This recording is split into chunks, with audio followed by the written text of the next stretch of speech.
하나님의 말씀은 마태복음 27장 39절에서 42절에 이르는 말씀, 제가 한 절 읽고 여러분들 한 절 읽고 말씀을 교독하겠습니다. 마태복음 27장 39절. 지나가는 자들은 자기 머리를 흔들며 예수를 모욕하여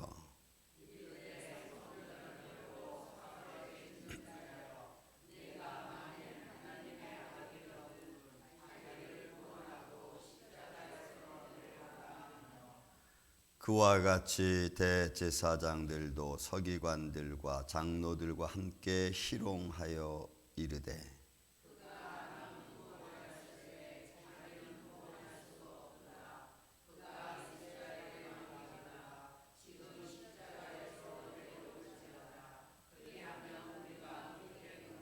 아멘.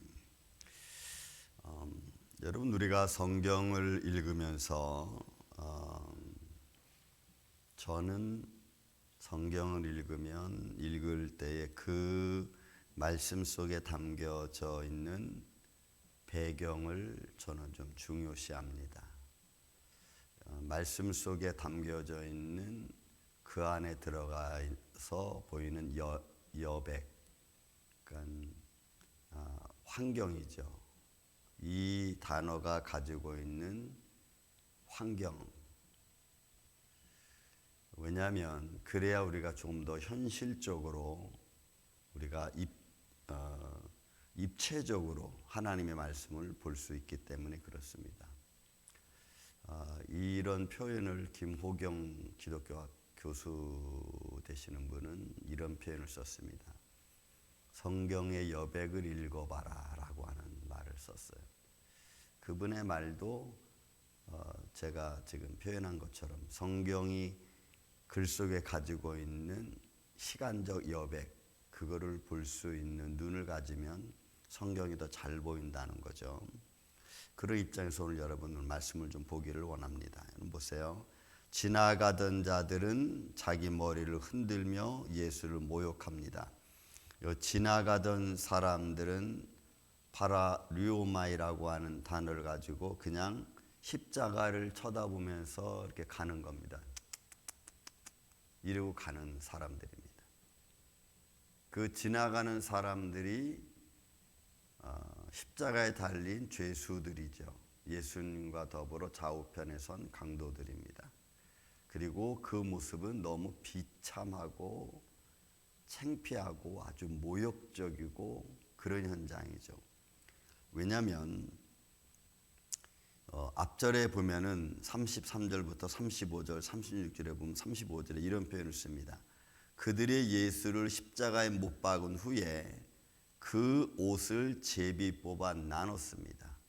그러니까 그 옷은 위로부터 아래까지 호지 하나로 짠 통째로 된 옷입니다. 그거 다 벗기고 십자가에 못 박았기 때문에 어제도 제가 말씀했지만 예수님의 모습은 알몸이었습니다. 그리고 피투성이고 상처투성이고 그 모습을 바라보던 지나가는 많은 사람들은 예수를 이사야 53편에 있는 말씀처럼 흠모할 만한 모양은 단 한 군데도 보이지 않아요. 그냥 비참하고 반역자의 죽음이고 그 다음에 사람들을 바라볼 때 참 처절하게 만드는, 어떻게 저럴 수 있을까? 그러니까 지나가던 사람들이 그런 예수를 피투성이 되고 알몸으로 십자가에 못 박혀 달려있는 모습을 바라볼 때에 누가 과연 그 예수를 바라보면서 우리 죄를 지고 가시는 구세주라고 여길 수 있겠습니까? 그런 아주 비참한 모습. 그래서 지나가던 사람들은 어떻게 해요? 머리를 흔들며 예수를 모욕했으며, 이 모욕하다는 말이 아주 나쁘게 평가하는 겁니다. 나쁜 말을 하는 겁니다. 그러니까 육신적으로도 비참하고 처절하고 사람들의 나오는 말들도 단 한마디도 좋은 말이 없는 거예요. 아유, 그렇게 뭐 요즘 말로 말하면 잘난 척 하더니 뭐 그렇게 뭐 기적을 베풀고 뭘 하더니 그거 다 뭐야? 그런 식으로 비아냥거리고 조롱하고 그가 살아왔고 가르쳤고 했던 모든 것들을 그냥 다 한꺼번에 모아서 그냥 수장시켜버리는 겁니다. 이런 이 말이 바로 이 모욕하다는 말이 아주 나쁘게 평가하는 거예요. 아주 쓸모없이 평가하는 거예요. 그러니까 모든 사람들이 지나가는 사람들이 그랬고 바라보는 사람들이 그랬습니다. 그러니 거기에 무슨 사랑이 있고 구원이 있고 거기에 무슨 영광이 있겠습니까? 누가 그 현장을 보고 아버지의 뜻이 이루어진 영광의 자리라고 말할 수 있겠냐? 그러니 사람들은 다른 사람들이 조롱하는 말 듣고 에이 그래도 그렇게 말하지 마 이렇게 말하는 사람이 혹 있었을까요? 그러면서 그들이 하는 말이 뭐예요? 40절에 이르되 성전을 헐고 사흘에 짓는 자 거짓말장이라는 거죠. 아유 저 거짓말장이 저런 몸을 하고 무슨 저렇게 죽을 거면서 무슨 성전을 헐고 자기가 3일 만에 짓겠다고 말을 해. 아유 저 사기꾼 거짓말장이 이렇게 표현하는 거죠. 여러분 이 단어가 가지고 있는 의미가 그런 것 아니에요. 성전을 헐고 사흘에 짓는 자요. 성경이니까 이렇게 아주 고고하게 표현을 했지 그냥 쉽게 말하면 아유 저 거짓말장이 저 사기꾼 얼마나 사람의 등 많이 쳐먹었어 별별 말이 다 나왔습니다. 그리고 말합니다. 내가 만일 하나님의 아들이거든 여러분 이 사람들의 말이죠. 내가 만일 하나님의 아들이거든 이런 마태복음 5장에 예수님이 그죠? 4장에 보면은 마지막 40일 금식을 마치고 그다음 갈릴리로 들어왔을 때 또 마쳤을 때 마귀가 첫 번째 한 말이 뭐예요? 네가 하나님의 아들이거든. 여러분 똑같아. 그러니까 사람들이 하는 말 속에 사단이 조롱하는 말이 그대로 담겨져 있는 거예요. 그래서 여러분 우리가 하는 말을 사단이 조종할 수 있고 우리가 하는 말 속에 사단의 욕구가 담겨져 있다는 거 우리가 알아야 돼요. 그래서 우리가 단어 선택을 잘하고 말 잘해야 됩니다. 나도 모르게 사단이 기뻐하는 말, 사단이 원하는 말을 내가 막 하는 거야. 그들은 말할 때 지금 사단이 말한다고 생각하면서 이 말을 하겠어요? 아니죠. 그냥 보기 딱 하고 아유 저런 사람들이 이런 거죠. 네가 만일 하나님의 아들이었든 이거는 하나님의 위치를 또 하나님의 영광을 다 가리는 말입니다. 자기를 구원해봐라. 너 자신 한번 구원해봐라. 그럼 네가 지금까지 한 말이 뭐냐? 네가 하나님 나라를 선포한 게 뭐고? 그러니까 이 말 속에 담겨져 있는 이 배경은요 어마어마한 조롱과 비판과 그 다음에 배신과 모욕이 담겨져 있는 거죠. 그러니까 여러분 우리가 믿음 생활을 할 때 그러면 예수님만 이렇게 보였겠느냐 하는 거죠. 여러분 저와 여러분도 오늘 똑같습니다. 우리가 믿음 생활하면서 내 삶이 내가 믿음 생활하는 그 모습을 배경으로 보여주지 못하면 우리도 똑같이 이런 말 듣는 거죠. 아유 이렇게 말 듣는 거죠. 자기를 구원하지도 못하면서 자기 일도 제대로 못하면서 왜 남일에 참견을 해? 여러분 예수님 뭐랬어요? 자기 눈에 들보가 있는데 남의 눈에 티를 보는 거잖아요. 이런 일들은 우리 주위에 너무나 많아. 아니 내 자신이 이런 모습을 너무나 많이 행동하고 있잖아요. 너 자신 한번 구원해봐라. 그러면 우리가 뭐라 그래요? 우리가 그러면 믿겠다. 너 십자가에서 한번 내려와 봐라.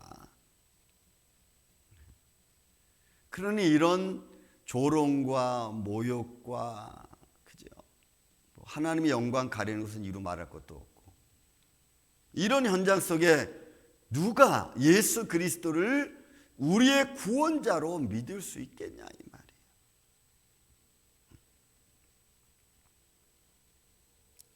근데 이렇게 말하는 사람들 중에 여러분 41절에 그 대상들을 몇 명 지명해 놨습니다. 그와 같이 대제사장들, 서기관들, 장로들 이런 사람. 이들은 마땅히 율법을 통해서 예수를 알아야 될 사람이고 칭송해야 될 사람들이죠. 오늘날 쉽게 말하면 그냥 예수 믿는 사람들이에요. 교회 다닌다고 하는 사람들입니다. 교회를 조롱하는 사람이 교회를 다니는 사람인 거예요. 그러니까 내가 내 삶을 통해서 어떻게 하나님의 영광을 드러내는지, 반대로 내가 내 삶을 통해서 어떻게 하나님의 교회를 조롱하게 만드는지. 그러니까 교회가 조롱받는 거야. 내가 한 행동 때문에. 근데 우리는 그걸 몰라. 그냥 자기 지금 순간의 즐거움에 취해 있다 보니까 나 때문에 교회가 조롱받는 걸 모르는 거죠. 이게 오늘날의 성도들의 삶입니다. 교회를 다니는, 진짜 다니는 분들이지 믿는 분들이 아니에요. 대제사장들, 이런 교회의 지도자들입니다. 교회를 지키는 서기관들, 또 교회 율법을 가르치는 장로님들, 함께 희롱, 여러분 희롱, 엘파이조라는 이 희롱이라는 것은 여러분 아이들같이 좋아하는 거예요. 이 파이존이라고 하는 아이들이거든요. 아이들같이 좋아하는 거예요. 그러면 그들이 좋아하는 이유는 뭐예요? 자기들의 권위에 도전하고 자기의 율법에 도전하던 자가 마땅히 잘 죽었다. 아이고 그 쌤통이다. 그러니까 마땅히 알아야 될 것은 알지 못하고 깨달아야 될 것은 깨닫지 못한 채 자기들이 조금 유익된다고 하는 것에 집착해서 아이고 잘 죽었어. 아이고 잘난 척 하더니 잘 됐네. 야 네가 하던 게 바로 이런 거냐? 하면서 마음껏 조롱하는 거예요. 마음껏.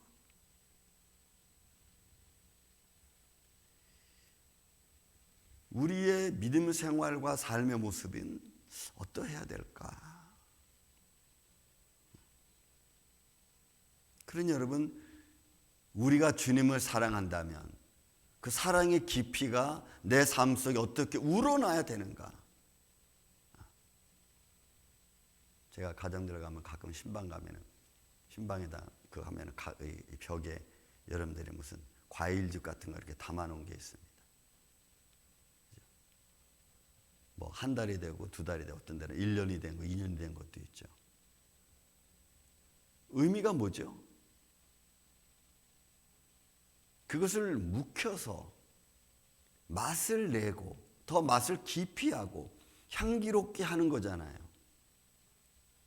그러면 그냥 과일을 물에 담가 놓은 게 아니고 그냥 과일을 물에 담가 놓은 걸로 끝나는 게 아니고 그 속에 우러나는 그 깊은 맛을, 그저 향을 느끼기 위한 것 아니겠어요? 여러분, 우리의 신앙생활이 그런 모습이 돼야 되지 않겠습니까? 항상 순간적으로 보여지는 것만 볼 게 아니고 그런 것만 나타낼 게 아니고 정말 내가 10년, 20년, 30년 신앙생활 가운데서 우러나는 깊은 맛이 있어야죠. 그래서 남들이 보지 않는 걸 볼 수 있고 남들이 깨닫지 못하는 걸 좀 깨닫고 남들이 듣지 못하는 성령의 은혜의 말씀을 내가 느끼고 듣고, 그래서 이렇게 말하는 사람들을 아니야, 그런 거 아니야 라고 말할 수 있어요. 그들의 조롱은 끝나지 않습니다. 그가 남은 구원하였을 때 자기는 구원할 수 없도다. 이제 죽음을 바라보고 있는 현장입니다. 왜냐하면 6시, 12시부터 시작해서 오후 3시까지 어두워지는, 여러분 45절 말씀 보면 제6시로부터 온 땅이 어둠이 임하며 제9시까지 계속됐습니다. 그리고 제90시니까 예수님께서 소리질러 운명의 말씀 마지막합니다. 시편 22편의 표현처럼 나의 하나님 나의 하나님 어찌하여 나를 버리셨습니까? 그리고 현장들이, 그 죽음의 현장, 예수님의 십자가의 바다에서 숨을 거두는 순간에 나타났던 현장들 뒤에 쭉 나옵니다. 그리고 그것을 바라보는 백부장은 정말 이분이 그죠? 말씀 54절에 보면 백부장과 및 함께 예수를 지키던 자들이 지진과 일어나는 것을 보고 심히 두려워하여 이르되 진실로 하나님의 아들이었다 이렇게 봅니다. 그러니까 여러분 지금 예수님이 십자가에 달려있는 동안과 잠시 후에 일어날 그 어둠과 지진과 이런 사건들을 보면서 이거는 보통 일이 아닌데 그죠? 어떻게 보면 백부장이 그런 현장을 바라보면서 고백한 진실로 이는 하나님의 아들이었다라고 하는 고백 많지도 못한 백부장과 서기관과 장로들이 여러분 우리는 아차하면은 이렇게 됩니다. 정말 말씀 속에 담겨져 있는 그 의미를 우리가 찾아내지 못하면 우리는 수박 겉핥기식의 신앙생활 밖에는 할 수가 없어요. 정말 내가 무엇에 집중해야 되는가? 예수님 믿는다면 그 믿음을 어디에 집중해야 되는가? 정말 생명이 있다고 믿으면 그 생명의 가치를 내가 어떻게 갖고 그거를 선포하고 그걸 내가 가지고 가야 되는가? 그냥 조금 즐겁고 기쁘고 한 게 아니고 내일이면은 우리 40일 금식이 온 성도들이 한 끼씩 한 끼씩 끝이 납니다. 어떤 사건이 우리 앞에 일어날지 저는 되게 궁금합니다. 정말 저는 궁금해요. 우리 성도님들이 하면서 어떤 체험들을 혹시 하신 분들이 있었을까요? 저는 좀 궁금해요. 또 하나님의 교회를 내서 어떻게 일을 이루실까 또 궁금합니다. 저는 매 순간순간 그냥 제 나름대로 하나님이 오늘은 무슨 일을 하실까? 하나님이 오늘은 어떤 성도 가정에 어떤 일을 하실까를 늘 생각해 봐요. 한번. 그렇게 살아계신 하나님을 내가 삶 속에서 보고 느끼고 체험하지 않으면 세상에 보여지는 수많은 것들이 그런 것들을 볼 수 없게 만들거든요. 깨달을 수 없게 만들거든요. 오늘도 똑같습니다. 하나님 오늘은 어떤 일을 이루실까? 이런 과정 속에서 나는 뭘 찾아야 되지? 내가 뭘 준비해야 되지? 이런 생각해야죠.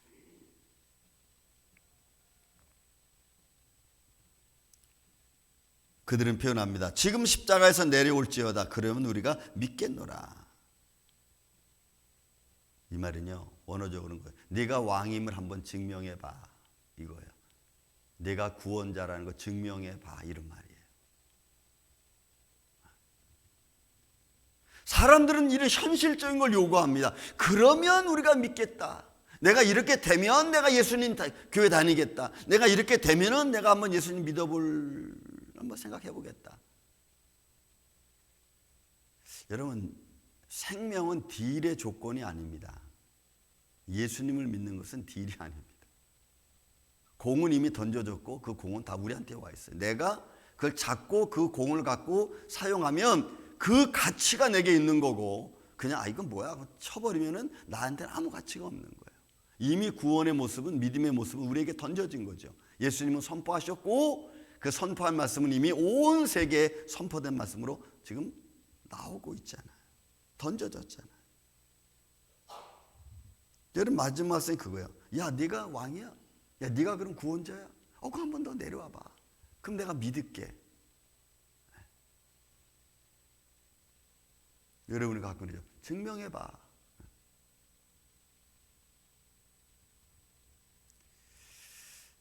어제 어느 목사님하고 한 6시간 동안 이야기를 한 목사님이 있습니다. 6시간 반 정도를 내가 이야기를 했는데 그 말씀 중에 자기 그 총회에서 회의를 할 때 회의를 하면은 아무리 그 안건이 많이 올라와도 거의 30분이면 다 끝난대. 근데 어떻게 그럴 수가 있어 했더니 저 잠깐만요. 거기에 대한 설명 좀 해주세요. 그러면 회의 진행자가 이렇게 말해요. 그러면은 이 질문하신 당신이 목사님이 여기에 대해서 왜 잘못되었는지를 연구를 해서 내년에 보고하는 거로 하세요. 이렇게 말한대. 그러면 그 반대한 사람이 아닙니다. 왜? 자기가 1년 동안 연구를 해서 잘못된 걸 찾아가지고 보고를 해가지고 발표를 해야 되는 그런 부담감과 어려움이 막 있으니까 안 한다는 거예요. 그거 괜찮다. 그래서 아무리 많이 안건이 올라와도 그냥 30분이면 다 끝난다는 거예요. 여러분, 우리는 책임지려고 하지 않죠, 잘. 근데 믿음은 책임을 져야 됩니다. 내가 믿는 것에 책임을 져야 됩니다. 그래야 효과가 나타나요. 근데 우리는 책임지지 않으려고 그래요. 그러면서 우리는 믿는다고 이야기합니다. 사랑하는 이 아침에 우리 임마누엘 장로교 성도 여러분, 과연 우리는 이런 예수를 바라보면 우리는 뭐라고 말할까? 과연 이 예수님과 나와 무슨 관계가 있을까? 우리는 지금 2000년이 지난 이 시간에 와서 말씀으로 보니까 우리 나는 믿을 수 있어. 난 그래도 그 순간에 가면은 괜찮을 거야 라고 말할 수 있을까요?